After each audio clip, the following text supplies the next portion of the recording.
Hello everybody. Қалайсыздар? Сәлеметсіздер ме ағылшын тілін үйренушілер? Бүгін біз сіздермен осындай бір темада сөйлескім келіп тұр. Ағылшын тілінде произношениені қалай жақсы дамытуға болады? Енді қазақша произношение дегеніміз айтылуы. Тура американецтер, англичандар сияқты қалай дауыс ырғағымызды келтіріп сөйлеуге болады. Бізде мысалы қазақ тілінде сөйлеген кезде, орыс тілінде сөйлеген кезде көбінесе акцент болады, иә? Яғни тура олар сияқты сөйлемейміз. Мысалы қараймыз.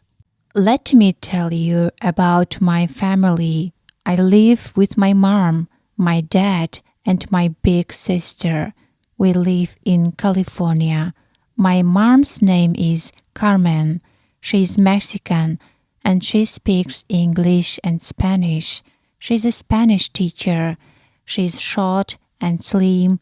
She has got long brown hair and brown eyes. My dad's name is David. He's American. He's tall and a little fat. Деп мысал, иә, примерно. Осылай мен өзімнің тәжірибемен бөлісе кетейін деп тұрмын. Қалай осылай сөйлеуді үйренеміз? Ағылшын тілін қолға алғаныма осыдан 10 жыл бұрын, иә. Университет бітірген кезде кәдімгідей ағылшынды қолыма алдым. Қалай не істедім? Қолда бар нәрсемен үйрендім мен. Яғни бір қымбат курстарға барған жоқпын. Бірақ мен университетте оқып жүрген кезде курсқа барғанмын американец мұғалімге. Қара нәсілді кісі емес.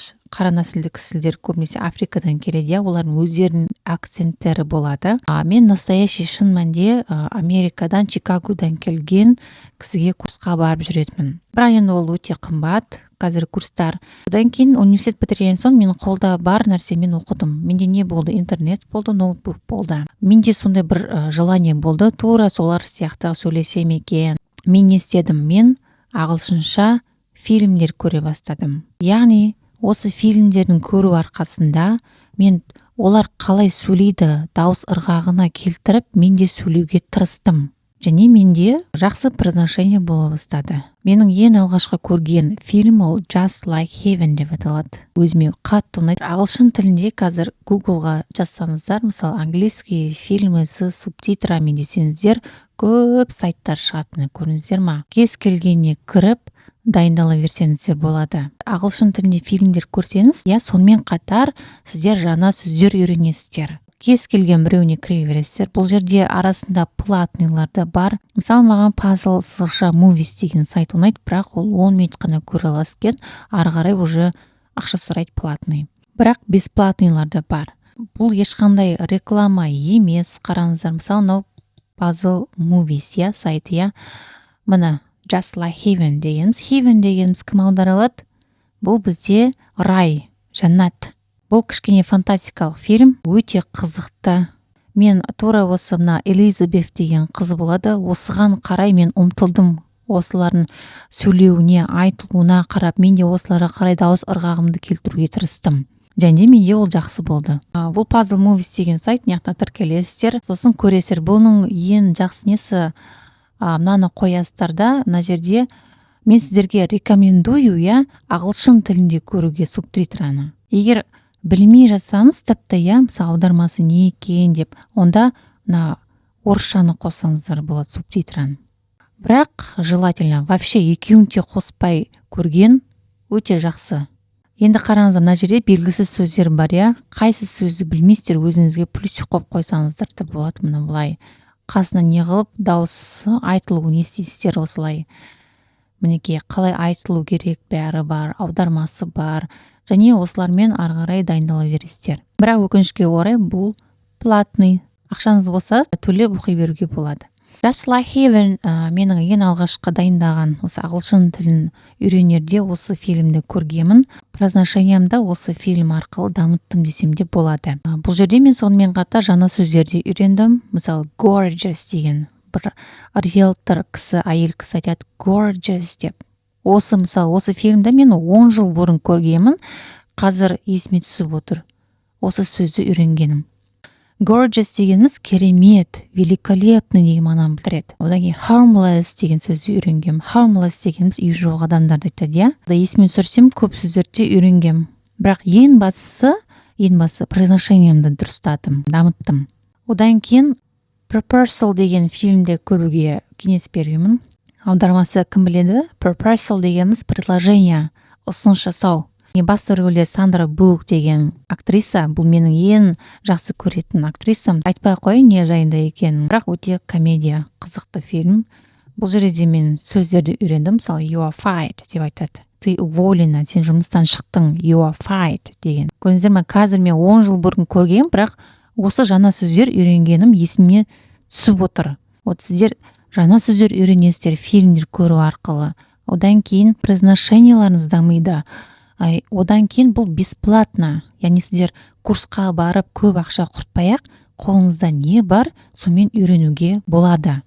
Бұл фильмді мысалы күнне шын айтайын 6 рет көретінмін, басынан аяғына дейін. Ойлаңыз, бір фильм где-то бір 2 сағат, 1,5 сағат болады, мен соны күнне 6 рет көретінмін. Қайта қоя беріп, одан кейін сөздерді бәрін жазып, стенаға іліп, бір сөз үйренсеңіздер күнне, сол арқылы сіздің ағылшыныңыз дамиды. Мен сразу курсқа барам, маған үйретеді деген нәрсе жоқ ондай. Сіздер өздеріңіз тырысу керексіздер.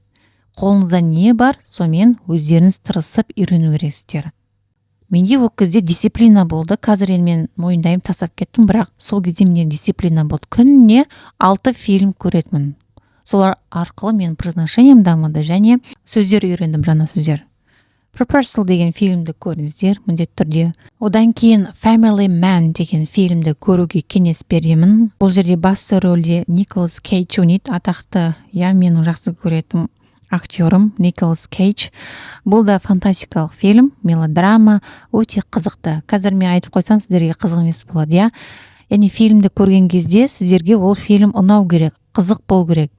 Егер сіз өздеріңізге қызық емес фильмді өздеріңізді мәжбүрлеп көрсеңіз, сонда одан түк шықпайды. Өзіңізге ұнаған бір фильмді алыңыз, соны ағылшынша қойыңыз, қайта көре беріңіз, сол кезде үйренесіз. Мен мысалы қазір есіме түсіп отыр, bananas деген выражениені үйрендім. Bananas деген ол жейтін банан, білеміз, бірақ Америкада ол сленг. Сленг дегеніміз біз өткенбіз, сабақта. Ауызекі тілде қолданатын сөз сленг. Оның мағынасы ақымақ деген мағынаны береді. Мысалы, мына жерде қара нәсілді адам Николас Кейджге айтады, bananas деп айтады. It's bananas деп айтады. Яғни сен ақымақсың деп сонда айтады. Сол есіме түсіп отыр. Көрдіңіздер ме? 10 жыл бұрын көрген нәрсе есіме түсіп отыр. Осыны көруге кеңес беремін. Одан кейін қараңыздар, Monster in Law деген фильмді көруге кеңес беремін. Негізі бұл жерде Monster in Law деген сөз жоқ ағылшын тілінде. Фильмнің аты просто сондай. Ал Mother in Law деген сөз бар. Mother in Law дегеніміз не ол? Ене деген мағынаны береді. Міне көрдіңіздер ме? Ол фильмнің атынан уже үйренуге болады жаңа сөздерді. Mother in Law ол ене. Бұл жерде просто Monster in Law деп қойған, менің ене Monster, бұл фильмнің аты негізі. Атақты актриса ойнайды, Дженнифер Лопес, өте комедия, қызықты фильм көрдіңіздер. Мен бұл жерде мысалы Accord деген фильмді сөзді үйрендім. Accord деген кім біледі? Комментария жазып кетсеңіздер. Аудармасын айтайын. Ыңғайсыз деген мағынаны береді. Океан жағасында, жағалауда Дженнифер Лопес өзінің жігітіне айтады, It's awkward деп айтады. Awkward, ыңғайсыз болды дегендей мағынаны береді. Осы менің айтайын дегенім lilang.su деген сайт бар екен. Қараңыздар, бұл платный ма, бесплатный ма мен білмеймін, бірақ маған ұнап жатыр. Бұл жерде жаңағы фильмдер бар.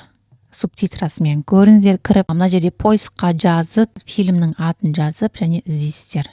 Қазір интернет барлық жерде бар. Күніне көре беріңіздер. Егер сіздер жалқау болып тастап кетсеңіздер, онда ағылшын тілін үйрене алмайсыздар. Өздеріңізге дисциплина қою керексіздер. Яғни мен ровно сағат 2-де осы фильмді көремін, осынша выражениені үйренемін, және ол выражениені үйренгеннен кейін ертеңгісін тағы да соны қайталайсыздар. Одан арғы күні тағы да қайталайсыздар. Осылай сіздер 1 жыл қайталау керексіздер. Үйренген сөзді пока қолданбайынша өмірде, ол сөз сіздің есіңізде қалмайды. Қолдана беру керек сол сөзді. Одан кейін жерде мысалы gorgeous деген сөз, великолепный, мен оны білмегенмін аудармасын, аудардым, үйрендім, бірақ қойып кеттім. Кейін басқа фильмде тағы да соны gorgeous деп айтты да, уже мен есімде қалып кетті. Көрдіңіздер ме, сол бір үйренген сөз екінші, мысалы текстте, фильмде бір жерде кездесіп сіз оны оқыдыңыз, екінші рет кездескен кезде уже естеріңізде қалады. Ағылшын тілін үйренудің құпияларымен бөлістім сіздермен. Егер ұнаған болса, лайк басыңыздар, комментария жазыңыздар. Мінекей менің өзім тәжірибем ағылшын тілінде үйрену осылай болды. Сіздерде қалай, өздеріңіздің уровеньдеріңіз қандай, жазып кетіңіздер. Goodbye, see you soon.